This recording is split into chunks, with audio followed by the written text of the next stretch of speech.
Hey, shalom, everyone, and welcome to the Middle East and beyond. I'm Barry Stagner, coming to you from beautiful, sunny Southern California, and I'm here with my dear friend and brother, Amir Sarfati from the Galilee. Shalom, Amir. Shalom, Pastor Barry. Good to see you. How are you doing, my friend? Oh, I'm doing well. How about you? Doing well. You know, it's been an interesting week. Hostages are coming back, and we still are in the war business in southern Lebanon and other places. And we'll talk about much more today. Yeah, Amir, it's kind of interesting. Our lead story is one that is really manifesting itself in various ways all over the world. Jesus told us that evil men and imposters will grow worse and worse. And we're seeing that manifesting in your country in a very specific way, which actually kind of points back to the judicial reform issue that was causing so much anxiety in your country before the whole October 7th massacre took center stage. So maybe you can bring us up to speed on what's happening within the corruption of the legal system there in your country. Yeah, well, you know, not for nothing we need a judicial reform, because our judicial system is very centralized and very powerful, and is also that which should be the beacon of justice and truth, unfortunately is infected with so much corruption. And the story goes back to the early days of July of last year, when a whole team of military police raided a detention center for Palestinian high-profile terrorists in the southern part of Israel, a place called Toma.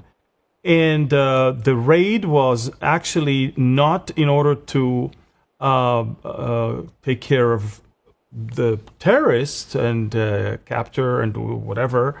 The raid was actually against the Israeli IDF soldiers that are actually taking care of them and guarding that facility of very high-risk terrorists from among the Hamas.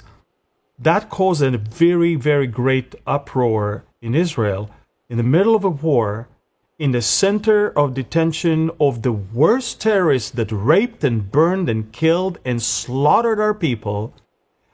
Our military police is receiving order to arrest our soldiers rather than the terrorists themselves, being the ones that are held accountable for what they did.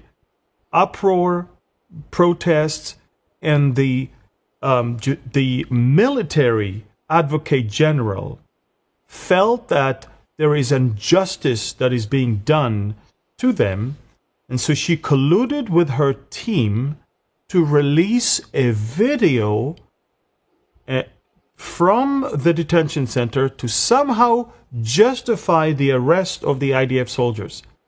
However, the one thing she didn't take in consideration is that the video that you and I can see right now is actually made of two different videos taken from two different detention camps, and the alleged assault or rape of one is actually not in the major part of the video, which was taken elsewhere, not where that person was. In other words, they didn't even bother to tell people that they're actually watching two different videos put together, and actually the crime that they claimed that happened there did not even happen on camera, and certainly it didn't happen on the major part of the video. What you see, by the way, they're taking care of a terrorist that was actually a high risk, whom we suspected is hiding a sharp object in his body. That was the thing that caused the Israelis to call a specific intervention team that pulled him over in order to find that sharp object, because the idea was that he will eventually attack one of the guards. And of course, throughout the process, he was injured.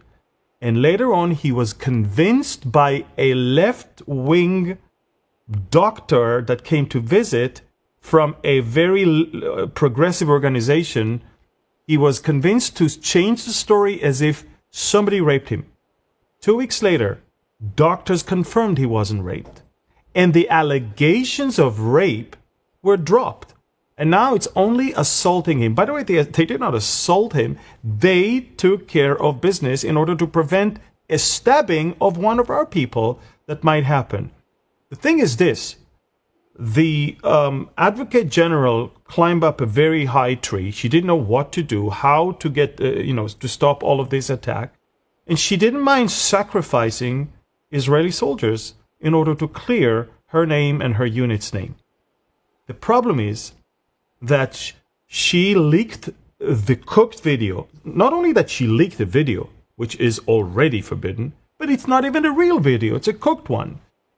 And for the longest time, there was an inquiry of who leaked the video. What's going on here? Why is it that 100 million people viewed a cooked video? They don't have a clue it's a cooked one, a staged one.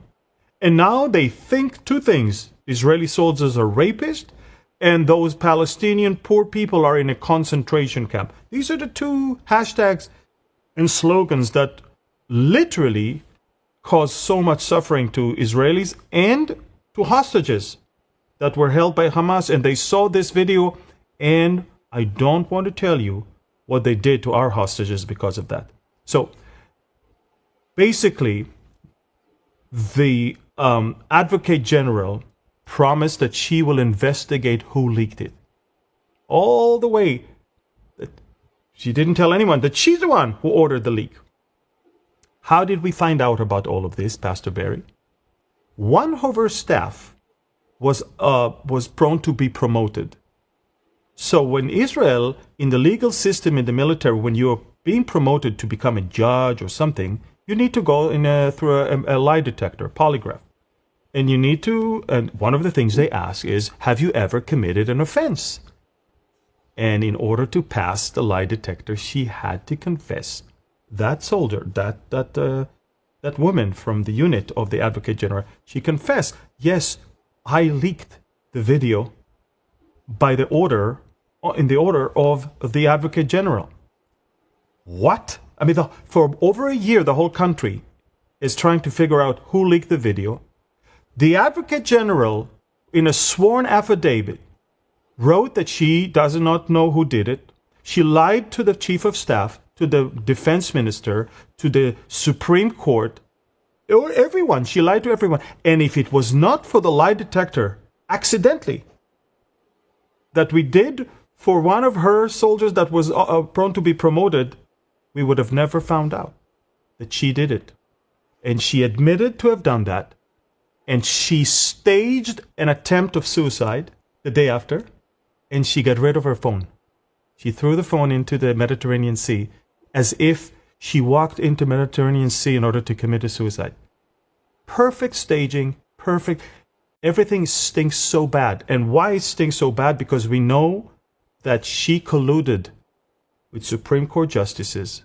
She colluded with the judicial system that is not the military one. Everything stinks. Everything stinks. These people have no borders, no limits, no shame. They can burn the whole country. They can sacrifice their best soldiers in order to save their own skin and in order to reach their own goals and dreams. And unfortunately, I have to say, it's just the tip of the iceberg. I believe we're going to find... We just found her Apple Watch. We believe that we found some other things also in her house. And I think she's in trouble. I think most of the top of the judicial system in Israel is in deep trouble. And when the truth will come out, not only that the Israeli soldiers will be acquitted, but I think it's time to get rid of all of those and put together a cleaner judicial system in Israel. And that's why a reform is so required. Fake video. There was never rape. There was never anything All of that in order to save their skin from fake allegations. They didn't know what to do, and they threw under the bus Israeli elite unit, soldiers of elite unit. And that's where we are nowadays. So it's a big scandal in Israel. The whole country is talking about it. Drama after drama. Can you imagine? Hundreds of scuba divers are now in the Mediterranean. Hundreds looking for her phone. Unbelievable. Because everybody knows the damning thing is in her phone. So, the person who's supposed to protect the IDF soldiers is the one that damned them, and the person who's supposed to be an example to how to uphold the rule of law and supposedly demanded the rule of law to be upheld by the soldiers is the greatest crook and criminal, and acts like she's in a mafia or something. So, very, very big thing, and we'll see what happens. But again, you cannot undo, you cannot fix the damage that has already been done with all the fake allegations against IDF soldiers, as if we are rapists, as if we keep Palestinians in concentration. Pastor Barry, these are the Nukhba terrorists. They are the rapists that we captured on October 7th. They are the ones who burned babies and beheaded people. These are these people. And look what we do. We completely lost our mind. We are accusing our soldiers using fake videos, doing something they never did. And now all the terrorists in that detention camp are happy because they know nobody's going to touch them anymore. Because everybody's afraid that another cooked video will be leaked and they will be arrested. And can you imagine? Terrorists feel so good now in detention camps, while those who are supposed to protect us from them are afraid to do what they need to do. Unbelievable. This has to be changed, and I hope it will soon. Yeah, we don't know anything about that kind of stuff here in the States, Amir, obviously. Yeah, no. Your everything is beautiful, and there is no corruption in America. You're right. Yeah, it's interesting that Paul talked about the last days, and one of the character flaws that he mentioned is that people are going to be traitors. And boy, are we seeing that in our own country. I think there's people in the voting booth that are betraying our country and yours as well. And, trying to make things right that have proven themselves to be wrong is now looked at as some kind of evil, like Isaiah 5:20 prophesied. Yeah. And Amir, we have to talk about Gaza today and the pockets of strongholds, terror strongholds that remain. And Israel continues their self-defense mode, and they're protecting themselves from further actions coming out of Gaza. So maybe you can give us an update on what's happening there. Yeah, so if you remember, before the ceasefire was announced, Israel controlled 80% of Gaza. If you remember, the Gideon chariots. So take a look at this map. It shows you how we took over, and literally we had over 80%. We surrounded the Gaza city. We were very close to complete surrendering. And then everybody were wondering, how come in the area Israel controls, there are pockets that we don't take? Look, 1, 2, 3, 4, 5 pockets we never touched. And then when the ceasefire was actually agreed, and Israel pulled out to the yellow line, take a look at that one. Israel is now pulling out to the yellow line. Those 5 pockets are still in Israeli-controlled area. What are these pockets? This is where the hostages were kept in underground tunnels where Hamas terrorists are. There's now hundreds of terrorists. Now, in the Hamas-controlled area, of course, as you can see, they're looting the aid trucks. Look, they do what they always do. But if we can, guys in the control room, if we can go back to the beginning of the map, I would like to show you that these pockets, what's so interesting about these pockets? These pockets that you see are areas we refrained from operating there because we knew living hostages are right there. Now, when all the living hostages were already handed over to us, and there may be few bodies only. Now the terrorists are trapped. They don't know what to do. They are running out of food, running out of oxygen, running out of medication. And they're the only ones that are alive there. Everything else is dead. And Israel is saying, you have two options only: surrender or die. Hamas is trying to reach a deal. That's why Hamas is very generous in the last few days. Haven't you noticed that they started releasing more hostages now? For almost 10 days, they didn't release anyone. And now they really, really want us to release the hostages, the terrorists. They have the audacity to think that we will let terrorists walk out of tunnels with their guns. And so, look, they released the three hostages 2 days ago. Three of them are military officers and a soldier. One of them is the highest ranking hostage, a colonel, who was the commander of the Southern Brigade in the Gaza area. Then a day later, they released another one, and that's last night, Itai. Itai Chen was released last night. And this morning, we learned that it's him. And tonight, they're going to release another one. That's what at least they announced. But look at how many hostages are left now. Only 7. Remember, the war started with over 250. Only 7 hostages' bodies remain in Gaza, of which 2 are foreigners. We're talking about Joshua from Tanzania and Sudasiak. He's a Thai worker. And we have 4 civilians. And the only one that is a soldier is actually from 2014 in the hands of Hamas. The dead body of Hadar Golding. And so 7 are left. So if they return one again tonight, there will be 6 only left, of which we know that they already have 3 more.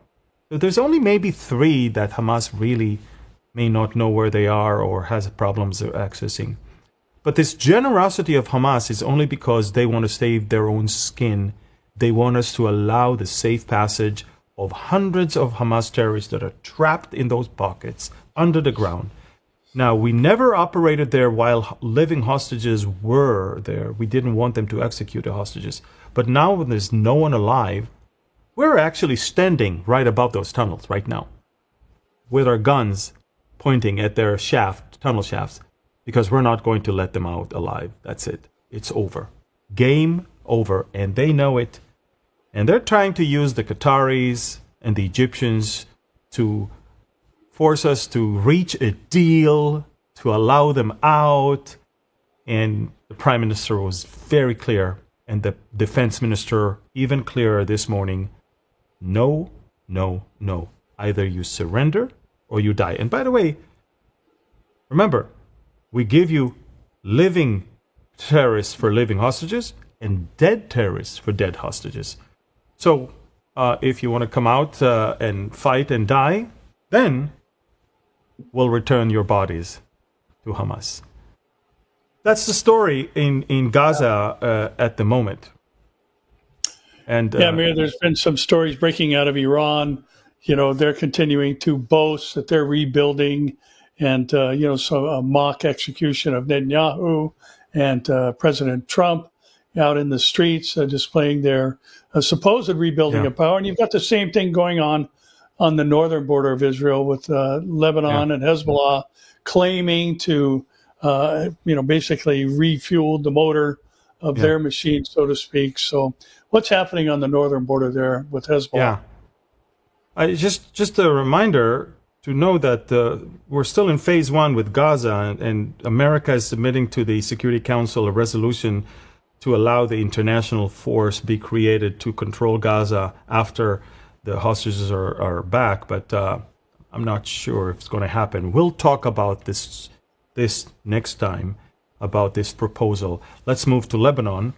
In southern Lebanon, Israel continues to strike every day. In fact, today we killed another terrorist. In fact, Pastor Barry, in the last week, we killed 20 top terrorists in southern Lebanon belong to Hezbollah. The problem, Pastor Barry, is this: Israel is learning. Israel is, the Hezbollah is burying them. Of course, you can tell by the funerals that they were top officers and top commanders. Now, Israel is learning that Hezbollah is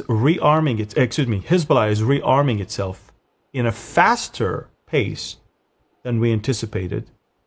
And in fact, let me read to you this story. In a classified briefing to the Knesset Foreign Affairs and Defense Committee, IDF intelligence officers warned that Hezbollah is rebuilding its military strength faster than Israel's strikes can curb it.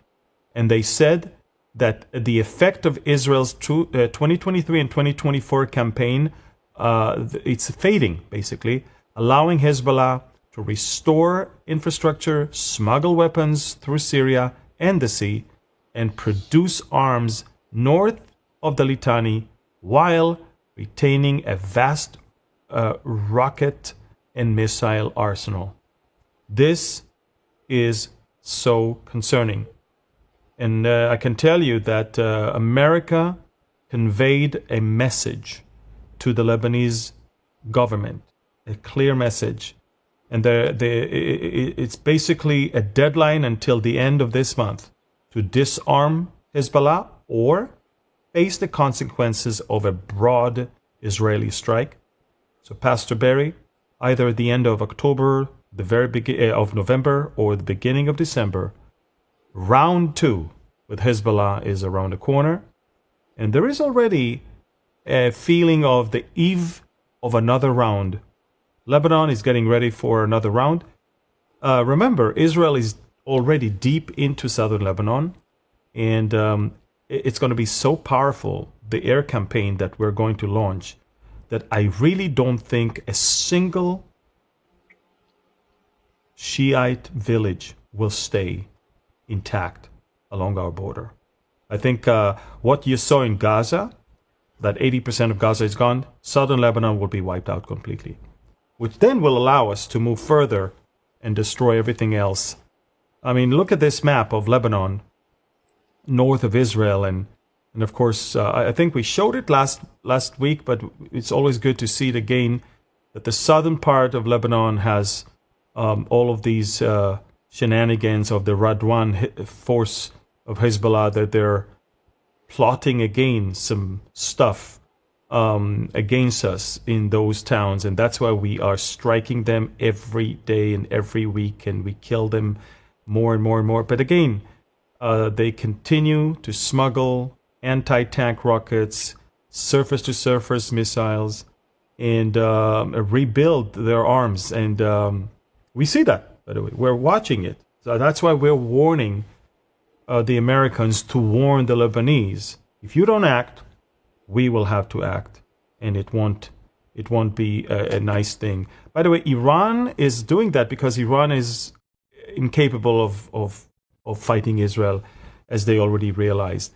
Iran is doing the same with the Iraqi militias. They are arming them right now, hoping that they will launch some strike against Israel, and America warned the Iraqis as well. So America warned the Lebanese, and America warned the Iraqi government. Be careful, you're playing with fire, because Israel will not wait. It will strike if it feels that it is threatened. And so that's basically it when it comes to Iran, when it comes to Lebanon and Iraq. And as far as Iran is concerned, there's a defiance, and they march, as you said, march in the streets with some mock-ups of centrifuges and drones and missiles, and they basically admitted that all the 400 kilograms of the enriched uranium is buried under the rubble of the nuclear sites, but it's not destroyed. And we also received information from the Iranians of how the assassination of Ismail Haniyeh took place. A precision-guided rocket was fired at the place where he stayed in the special complex of the Iranian Revolutionary Guards in Tehran. It wasn't a bomb under his pillow. It was a precision rocket from a nearby place. So again, the Iranians, as you can see, they on one hand admit of all the stuff that happened to them. On the other hand, they're saying, we're not giving up. We're ready for round two. We will not give up our nuclear program. We will not give up our ballistic missiles program. And we are ready for another one. So that's who we have. Hamas, Hezbollah, and Iran are the three entities that the world wants them to disarm. And these are three entities that are jihadist, and they will never disarm because it's against their DNA. All who they are is entities that's supposed to destroy Israel, and if I may add, America as well. Yeah, Mayor, it's interesting you mentioned that the enriched uranium remains intact. And, we've talked about this before, but I think it's important for the viewer to understand that when you have 60% enrichment, you are 55% above what's necessary for energy Exactly. grade enrichment.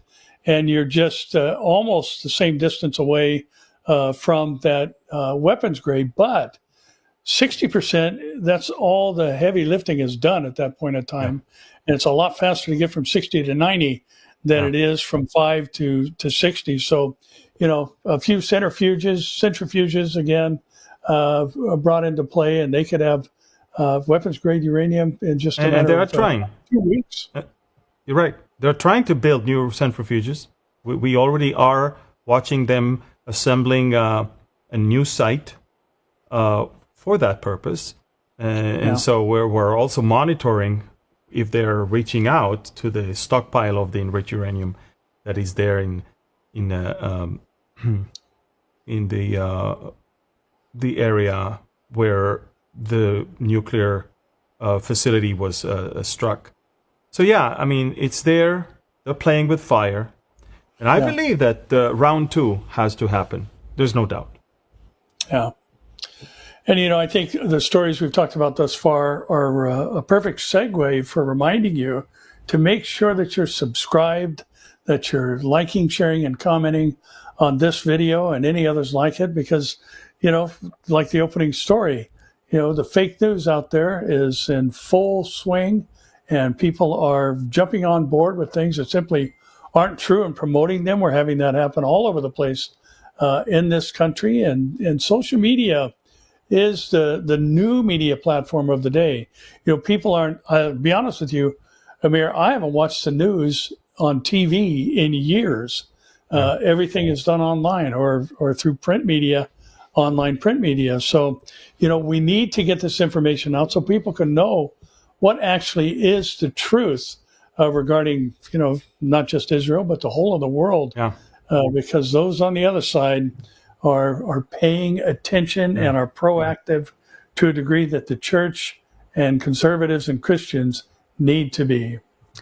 Yeah. Amir, in your case, by the way, go ahead. In your case, you're with me doing all of this, but I think a lot of people don't know that you're actually a senior pastor of a church. That's your main thing. You pastor at Calvary Central OC in Costa Mesa, California. You have a wonderful church, thriving church, and that's what you do all week long. And everything you do when it comes to conferences and online things that you do with me and when we travel, it's on top of what you normally do as a senior pastor of a church. So I just think it's the cherry on top for sure. For sure. Yeah. Thank you for that. It's funny because we've had multiple people come and say exactly what you just said. I didn't know you pastored a church. So thank you for that little reminder there. Problem. And, looking at, the events that, make up the last days, Amir, one of the things along with the rise in anti-Semitism is the hatred of Christians and the slaughter, the wholesale slaughter in especially African countries, I think. And, the jihadi massacre continues and Christians are being burned because they're not, this is kind of interesting because it points all the way back to the days of the Caesars where, a pinch of incense and the phrase Caesar is Lord was necessary to basically spare your life. And a renouncement of the Christian faith was required in those days. And now here we are again, right back All at that over same again. demand. Yeah, Pastor Barry, I have on my Telegram, well, obviously we cannot show those videos here on YouTube and Facebook, but on Telegram I've got 2 videos, very disturbing videos of jihadists that are coming to Christian in Sudan. And they're basically telling them, do you refuse to accept the one God, which Allah, do you refuse to accept him? And they said, yes. And so they're being slaughtered, killed, executed. And not just by killing them, by shooting at them, which is the smaller video on the left, but the one on the right is actually cages where they put them and then they burn them alive. And I have it on video. Actually, 500 bodies were actually found in charred graves. In each grave has 500 bodies. Thousands of people are being slaughtered, Pastor Barry. Thousands of them. Do you see protests? Do you see Black Lives Matter? Because I guess Christian blacks don't matter. Do you see the UN? Do you? In fact, the only world leader that said something is President Trump when it comes to Nigeria. And we all know that President Trump posted on Truth Social that if needed, if necessary, America will even invade into Nigeria to save the Christians there. The Nigerian government was like, whoa, we are shocked that he would say that. Well, don't be shocked. Just protect your Christians. Unbelievable slaughter is taking place as we speak right now. But because they're not Palestinians, nobody cares. Because they're not the darling. Because remember, no Jews, no news. Remember, there's no Jewish people in this whole picture. The people that are killing are Muslims, and the people that are being killed are either Christians or Muslims. All of them are blacks in Africa. Who cares? There's no white killing black that we should be outraged, or there is no Jew killing Muslims that we should be outraged. And that's where we live right now, in a hypocritical and very, very, very, crazy world. And, as you said many times, there are more Christians being slaughtered for their faith now than the last 2,000 years combined. And it's very disheartening to see that. And honestly, I can't wait to see America stepping in and taking care of business also there. With all due respect, how come the whole world is pouring billions on despicable fake nation of terrorists in Gaza, and nobody wants to move a finger for indigenous black people that live there in Sudan and in Africa and in Nigeria, and they're only being slaughtered for their faith? It's unbelievable hypocrisy. It really is, Amir. And one of the things I think is important for the viewer to remember is that God has said in Romans chapter 13 that those in places of governmental power are his ministers, and he gave them the responsibility to bear the sword. And the purpose of bearing the sword, meaning take up weaponry, is to protect the innocent from the evil. And so anything outside of that, to turn a blind eye to what's happening now, is a violation of God's plan and role for those in places of governmental power.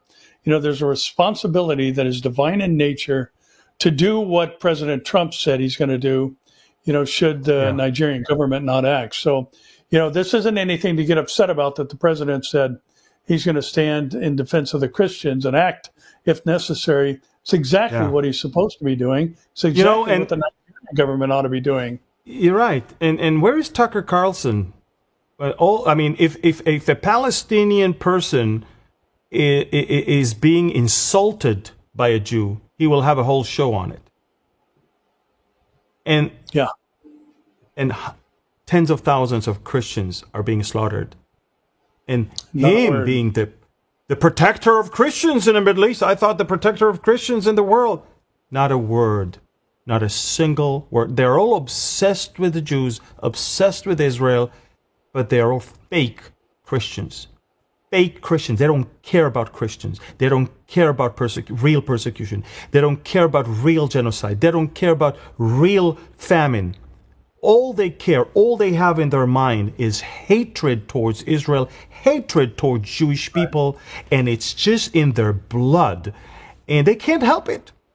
You know, that's who they are. And unfortunately, these are the influencers that Americans are listening to. Many Americans are listening to. It's very, very disheartening. Yeah, they really are, Amir. And that reminds me of Ephesians 5:11 that says to have no fellowship with the unfruitful works of darkness, but rather expose them. And exposing them is what you just did. And it's the fellowship part that needs to get corrected. Listen, if somebody's an anti-Semite, don't listen to them. If there's a pastor that's an anti-Semite, don't go to that church. If there's somebody that's an anti-Semite author, don't buy their book. Yeah. It doesn't matter that a portion of their content may be accurate or maybe even enlightening. If they are against what God has ordained, we're to expose it as evil, not have fellowship with it. And glad you pointed out, you know, this voice that so many are listening to, who said that, you know, Zionism is heresy. Yeah, And that's all they care about. Yeah. Jesus is a Zionist. Absolutely. You know, Psalm 132, the Lord has chosen Zion to be his place. God is a Zionist. We should be also. And you know, what about Candace Owens, black lady? She calls herself Christian. Every day her show is about Jews, Israel, Jews, Israel. I thought you care about the truth. Okay? Where is your voice against all of this? You know, there are hypocrites, and the world should see that. Yeah. There's been some meetings taking place and others scheduled with the White House. And you mentioned a moment ago some Abraham Accord information, and maybe you can bring us up to date on some of these meetings between. You know, I call it the carrot and the stick meetings. You know, so the Syrian president, for the first time in the history, a president of Syria is coming to visit the White House. Remember, Syria has always sided with the wrong people. Always sided with either the Soviets, the Chinese, the Iranians. They've always been anti-Israel and pro-terrorists. So I don't think there's ever been a case where the Syrian president visited the White House. And for the first time in the history, the Syrian president is going to visit the White House. Tom Barrack, the special envoy of President Trump to Syria and Lebanon, confirmed that on next Monday, the 10th, November 10th, Ahmad al-Shara, ex-ISIS terrorist, bounty that was on his head was $10 million. Terrorist, Al-Qaeda terrorist. He's going to be in the White House. Well, President Trump invites people, and President Trump sometimes even gives compliments to countries that we all know they're in bed with terrorists, like Qatar. Why would President Trump shower them with so much, honor and compliments? Because he knows that if he wants them to do what he wants, he needs to. You can get the flies with honey. And that's exactly what he's doing. And I think he's bringing the Syrian president because, remember, he wants somehow to reach an agreement between Israel and Syria that will keep that border quiet and will keep Iran out of that part of the world. And again, remember, last week we talked about the big plan, the big plan from India all the way through Arabia to Jordan and Israel, all the way to Europe, the new trade route that President Trump wants to bring prosperity to the region. And on the way, I'm sure America will cut some coupons, fat ones as well. But the thing, or maybe his own friends and family. But my point is this. My point is that there's a carrot and there's a stick. And I'm sure that the carrot is, I'm inviting you to the White House. The stick is, Israel is staying on Mount Hermon. Israel is staying in southern Syria. And you need to take care of your minorities. You cannot slaughter them as you do. And when it comes to the Saudis, there's a deal with F-35s that the Pentagon already approved, but now it has to be approved by the Congress and the president. So far, the only country in the Middle East that have F-35 is Israel. And Israel always supposed to stay on, with a superiority over our neighbors. And of course, Israel is concerned about any intention to sell F-35s to any other Arab country around. Right. But again, if you remember, part of the Abraham Accords 5 years ago was selling F-35s to the United Arab Emirates. And now it's on the table with Saudi Arabia. That's the carrot. The stick is what you're about to see in this interview. I wanted to ask you about the Crown Prince of Saudi Arabia is coming to the White House this month. He has said they won't join the Abraham Accords without a two-state solution. Do you believe that? No, I think he's going to join. I think we will have a solution. I don't know if it's going to be two-state. That's going to be up to Israel and other people and me. But look, the main thing is you could have never had any kind of a deal if you had a nuclear Iran. And you essentially had a nuclear Iran. And I blasted the hell out of him. He basically said the deal was that I'll take out Iran's nuclear program, and Saudi Arabia will get what Saudi Arabia wants from me, and in return it'll join the Abraham Accord, even if Israel is not agreeing to a two-state solution. You saw what he said. He says no, they will join the Abraham Accords, and whatever we agree upon, it will be agreed upon Israel and me, he said. It's not only the Saudis. So I think there's going to be interesting things happening before the end of this year. And again, on November 18th, Mohammed bin Salman, the Crown Prince, is coming to the White House. He wants the F-35. Trump wants the Abraham Accords. And everybody wants to see this new economic route that even crosses Saudi Arabia. And again, now when the Gaza war is almost over and Hamas is crushed, everybody thinks it's the right moment to move forward with it. I think it's interesting, those two, especially, looking at Mohammed bin Salman, MBS he's a businessman too. And you've got two men that understand that you attract more flies with honey than vinegar. And, so his comments about, the two-state solution has to be on the table, that's to appease basically his Arab neighbors and those who would, throw stones at him, for not saying that.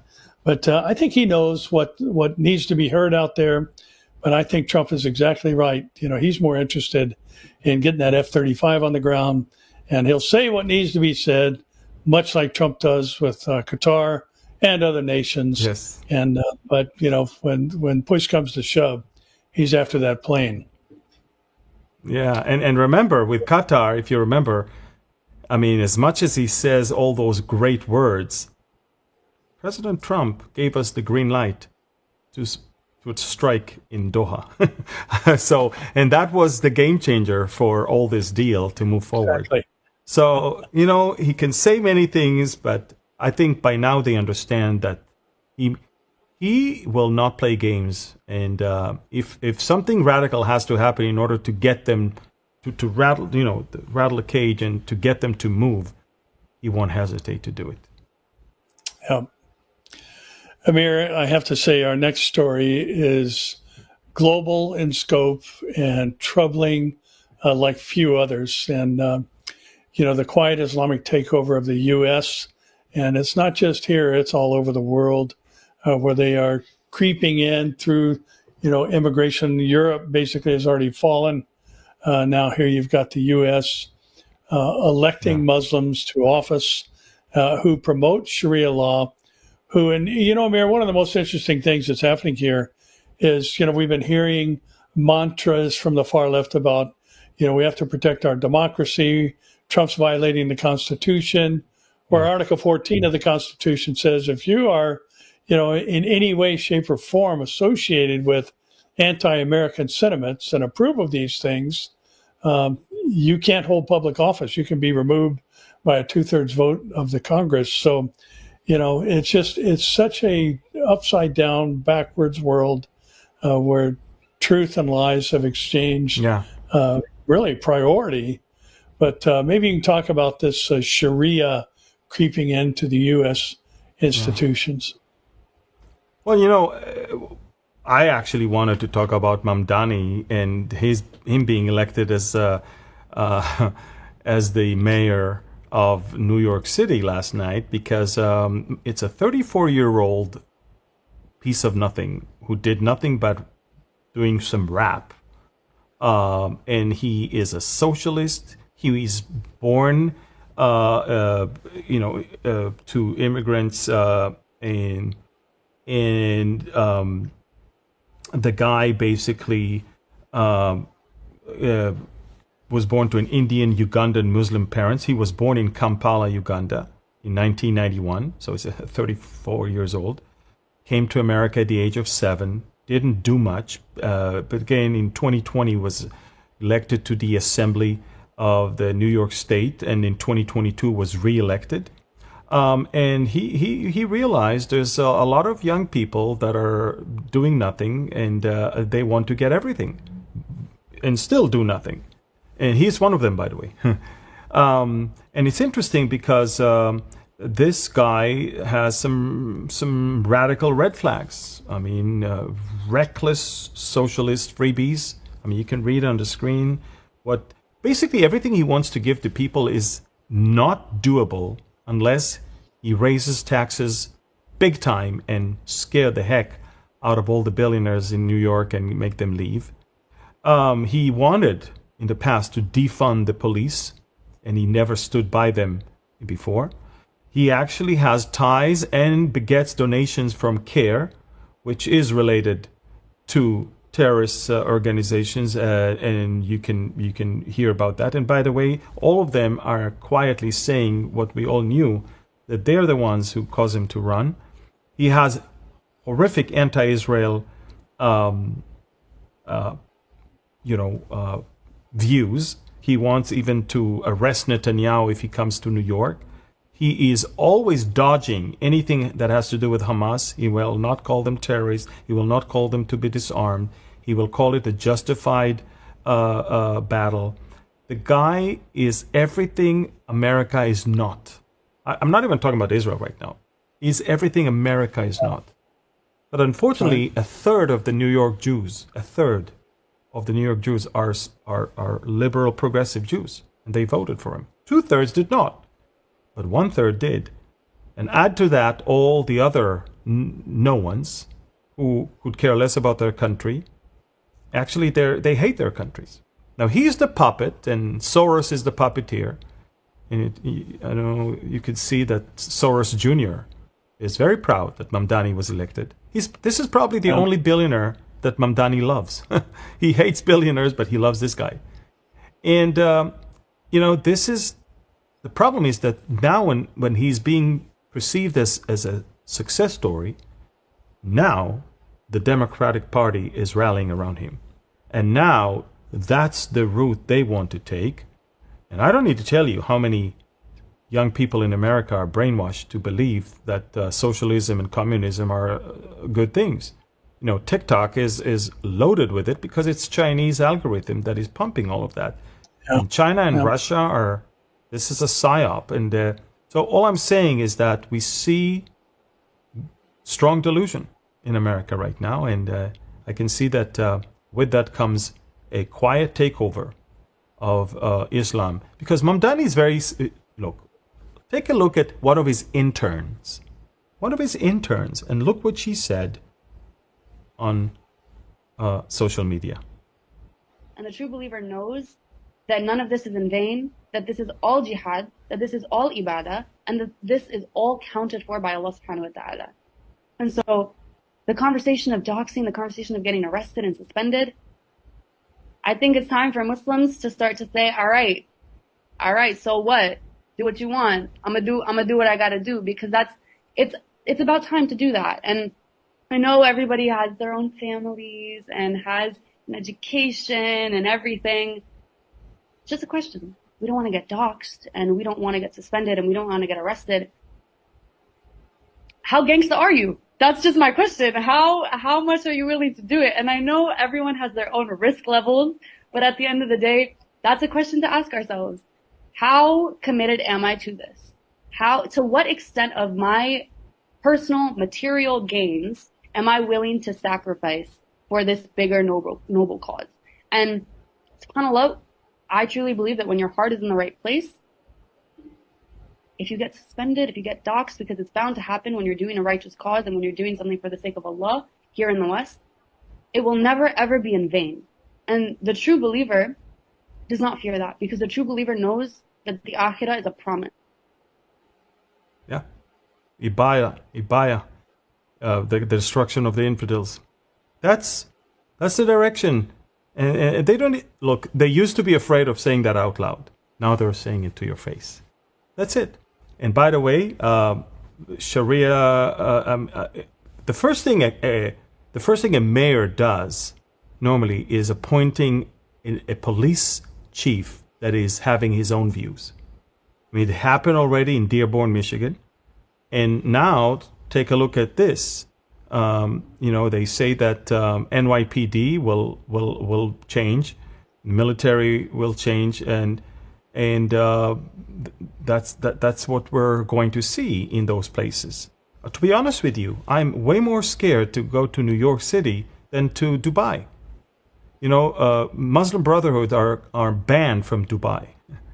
They're not banned from New York City now. I mean, in fact, they're ruling New York City right now. And they will rule more. There were more Muslim gains in other places, such as in Pennsylvania, if I'm not mistaken. There is the vice governor that is now a committed Muslim and more. So, look, they have patience. They know that through your corrupt judicial system and your progressive liberal judges, they can always find their way to do what they want. And there is enough people on the left, just like in Israel, enough people on the left that more than they love their country, they hate the fact that they're not in power.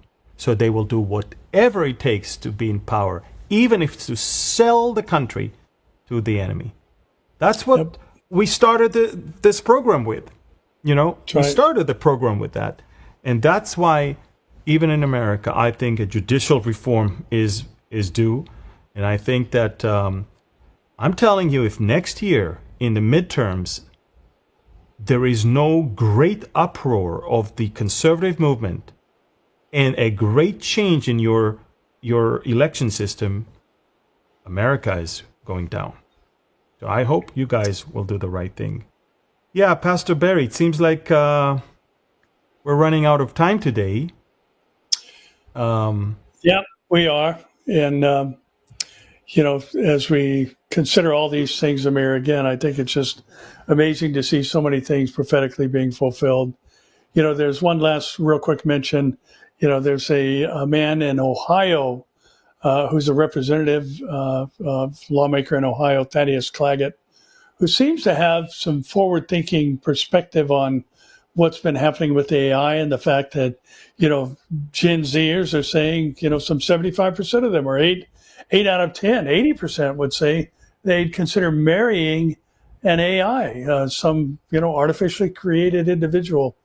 And he's trying to push through legislation that will not allow AI to have legal rights. And, this might seem to be a bizarre thing. And to some, they probably think, oh, how silly, that's not even possible. Well, there are those who are pushing for animals to have equal rights as humans. And, we've just got so many crazy things going on in the world. Amir, I have to tell you, I say this all the time, and I say it because I believe it more every day. I think the Lord's coming to get us pretty soon. Absolutely. The whole world is corrupt for God. Yeah, I believe that too. And in fact, that's the only comfort I have in this crazy world today. Well, Pastor Barry, listen, thank you. We'll pray for you, and we ask all of you guys also to keep our family members in prayers for health and protection. Satan not only is going after us, but many times after our own family members. And again, thank you for watching. I want to remind you all that we have a new book that is coming out, a devotional, 365 days of devotions, that is called Until He Comes. We would love you to pre-order it and get it as a wonderful gift for Christmas. Not only for you, get a few copies for you and your family members. The only one that we know of that is about end times, Israel, and Bible prophecy, that is 365 days. And also, guys, we chose the best and the newest, the largest and the nicest ship for Alaska cruise next year. It's the Celebrity Edge, and we're going to have a wonderful prophecy conference there next July. Join us, please, if you can. Last but not least, our young adults new initiative. If you want to join, help, and contribute, Young Adult Strategic Vision, scan this QR code. Thank you guys for being with us. Thank you, Pastor Barry. Greetings to your church, Calvary OC in California. Greetings to them. Thank you. And shalom from California. And let's conclude with the Aaronic blessing. Yevarechecha Adonai veishmerecha, Ya'er Adonai panav elecha v'yichuneka, Yisa Adonai panav elecha v'yasem lecha shalom. The Lord bless you and keep you. The Lord make his face shine upon you and be gracious to you. The Lord lift up his countenance toward you and give you his peace. In Yeshua's name we pray this blessing. Amen. Amen. Amen. Thank you. God bless you. And shalom.